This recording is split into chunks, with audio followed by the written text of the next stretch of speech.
Bienvenue dans Déconstruire ensemble, le podcast qui fait exploser les clichés sur le handicap.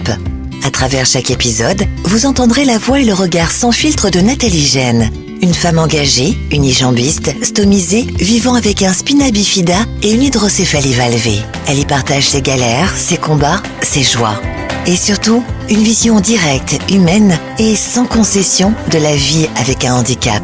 Ici, on parle vrai, on rit, on doute, on déconstruit ensemble. Accessibilité en France, on en est où vraiment? Je vais te dire quelque chose de très simple.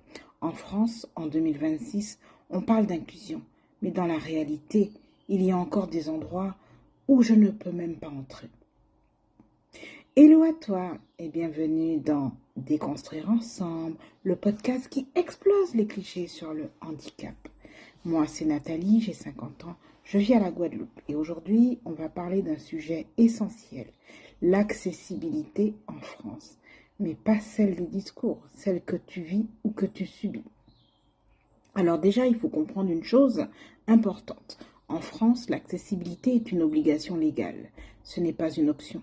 Depuis la loi du 11 février 2005, tous les établissements recevant du public doivent être accessibles. L'objectif initial était 2015. On est en 2026 et ce n'est toujours pas respecté partout. Donc la vraie question, ce n'est pas est-ce qu'on a les lois, c'est est-ce qu'on les applique. C'est quoi une accessibilité réelle? On va clarifier parce que souvent, les gens pensent que l'accessibilité égale fauteuil roulant, mais c'est beaucoup plus large que ça. L'accessibilité concerne les handicaps moteurs, les handicaps visibles, les handicaps auditifs, les handicaps cognitifs, les handicaps invisibles. Et concrètement, ça veut dire quoi? Pouvoir entrer dans un bâtiment, pouvoir circuler à l'intérieur, pouvoir utiliser les services. Exemple très concret, un cabinet médical peut avoir une rampe, une porte large, mais une table d'examen inaccessible, aucun accompagnement adapté. Donc oui, on peut entrer, mais on ne peut pas être soigné correctement. Les chiffres clés. On va parler concret. En France, environ 1 personne sur 5 est concernée par le handicap, soit environ 12 millions de personnes.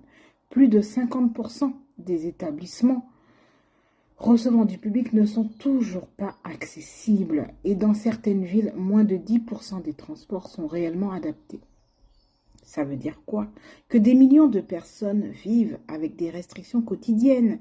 Et ça, ce n'est pas du confort, c'est une question de droit. Mon quotidien dans tout ça. Moi, concrètement, je ne peux pas vivre spontanément. Sortir pour moi, ce n'est pas « tiens, on y va ». C'est vérifier si le lieu est accessible, appeler, parfois anticiper. Et malgré ça, il y a des mauvaises surprises. Tu arrives dans un lieu, il y a une marche, personne pour t'aider, pas d'alternative, résultat, tu repars. Et à ce moment-là, tu ne te sens pas différente, tu te sens exclue. Et ça, c'est très important. Il y a une énorme différence entre accessibilité théorique et accessibilité réelle.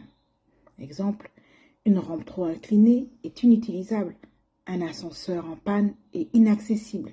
Des toilettes PMR transformées en débarras, et ça, c'est très fréquent. Donc non, l'accessibilité, ce n'est pas cocher une case, c'est être réellement utilisable. Pourquoi ça n'avance pas assez?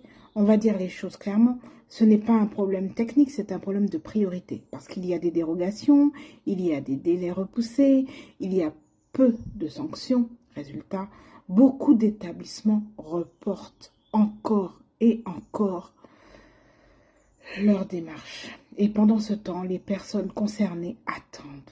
L'accessibilité, ça profite à tout le monde. Et ça, il faut le marteler. L'accessibilité, ce n'est pas pour une minorité. Ça sert aussi aux personnes âgées, aux femmes enceintes, aux parents avec poussette, aux personnes blessées, etc. Donc, améliorer l'accessibilité, c'est améliorer la vie de tout le monde. Aujourd'hui, j'ai envie de dire une chose simple. L'accessibilité, ce n'est pas un privilège, c'est un droit fondamental. Et tant que ce droit ne sera pas respecté, on devra continuer à en parler. Si toi aussi tu as déjà été bloqué quelque part ou que tu as déjà vu une situation injuste, reste ici, parce qu'ici, on ne ferme pas les yeux, on ouvre les consciences et surtout, reste fier de... Merci d'avoir écouté Déconstruire ensemble. Si cet épisode t'a parlé, partage-le autour de toi, à tes proches, sur les réseaux, dans les groupes où ça résonne.